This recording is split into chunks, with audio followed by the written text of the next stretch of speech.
সূচক সেট কাকে বলে এবং একটি সূচক সেটের কতগুলি এলিমেন্ট বা উপাদান থাকতে পারে। দেখো, সূচক সেট, প্রথমে সূচক সেটকে বুঝতে হবে যে সূচক সেট কোনো একটি সেটের সূচক সেট হতে পারে, অর্থাৎ আমাকে কোনো একটি সসীম সেট হতে হবে। ধরলাম এ একটি সসীম সেট যার মধ্যে এলিমেন্ট সংখ্যা 3টি আছে, সেটি হচ্ছে 1, 2 and 3। এখন এ সেটের সূচক সেট বলতে তাকে আমরা পি অফ এ দ্বারা পাওয়ার অফ এ অর্থাৎ পাওয়ার সেট অফ এ বা সূচক সেট অফ এ বলে আমরা ডিনোট করে থাকি, যাকে আমরা পি অফ এ লিখি। এটির কথার অর্থ হচ্ছে এ সেটের সূচক সেট, এ সেটের সূচক সেট মানে এই পি অফ এ, এটি সূচক সেটটিও একটি সেট, অর্থাৎ এর মধ্যেও কিছু এলিমেন্ট থাকবে। এখন সেই এলিমেন্টগুলি কি রূপ হবে সেটি হচ্ছে সূচক সেটের একটি ডেফিনেশন বলছে। কিভাবে?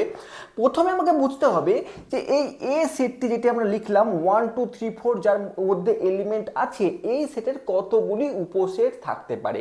এখন এই এ সেটের যে যতগুলি উপসেট থাকতে পারে আমরা সেগুলিকে S1 মানে সাবসেট 1, সাবসেট 2 এভাবে লিখি। দেখো, এ সেটের প্রথমে S1 মানে আরেকটি উপসেট ঠিক এইটি হতে পারে যার মধ্যে একটি এলিমেন্ট আছে এবং 1। S2 আরেকটি উপসেট এরকম হতে পারে যার মধ্যে একটি এলিমেন্ট আছে, সেটি 2। S3 তার মধ্যে একটি এলিমেন্ট আছে, সেটি 3। এবং তারপরে S4 যার মধ্যে 1, 2 এলিমেন্ট দুটি নিয়ে অবস্থিত, S5 যার মধ্যে 2 and 3 এবং S6 তার মধ্যে 3 and 1। ঠিক এতগুলি এলিমেন্ট দিয়ে আমরা যে সেটগুলি আমরা তৈরি পেলাম, আমরা যে এই এ সেটের এই এখন 6টি উপসেট কিন্তু পেয়ে গেছি, S1, S2, S3, S4, S5 and S6। তার সাথে সাথে আমরা জানি যে শূন্য সেট বা নাল সেট যাকে আমরা পাই তারা ডিনোট করে থাকি, সেটিও সকল সেটের উপসেট হয়ে থাকে। তাহলে এটিও একটি উপসেট।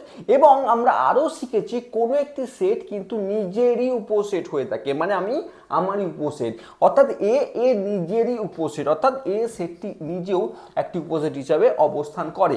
তাহলে এখন এ সেটের কতগুলি উপসেট আমি পেতে পারি? আমরা 1, 2, 3, 4, 5, 6, 7, 8 8টি উপসেট পেতে পারি। তাহলে আমরা কোনো যদি আমাদের এরকম কোশ্চেন থাকে যে একটি সেটের কতগুলি উপসেট পেতে পারি, আমরা সেটি বলতে পারি 2 to the power n of a দ্বারা। এ যদি সেটটি হয়ে থাকে এবং এ সেটে যদি n of a মানে এ সেটের এলিমেন্ট যতগুলি সংখ্যা 2 to the power যদি আমরা সেটি করি, তাহলে যত সংখ্যা হবে ততগুলি আমরা তার উপসেট পেতে পারি। তার অর্থ হচ্ছে, দেখো এখানে 2 to the power n of a মানে 1, 2, 3 তিনটি এলিমেন্ট আছে, তার মানে 2 কিউব অর্থাৎ 8, যেটি আমরা পেয়েছি কিন্তু দেখতে যে এতগুলি উপসেট পেতে পারি। এখন পাওয়ার সেট বলছে এই যে এ সেটের যতগুলি আমি উপসেট পেলাম সেই উপসেটগুলি যে সেটের এলিমেন্ট হিসাবে অবস্থান করে। এখন পি অফ এ কথার অর্থ হচ্ছে S1, S2, S3, S4, S5, S6, 5 এবং এ, এই এতগুলি এলিমেন্ট দ্বারা গঠিত যে সেটটি, সেই সেটকে আমরা পি অফ এ বলে থাকবো বা সূচক সেট বা পাওয়ার সেট বলে থাকবো। অর্থাৎ এই সেটের এলিমেন্ট হবে এটি, এটি, এটি, এটি, এটি, এটি, এটি, এটি।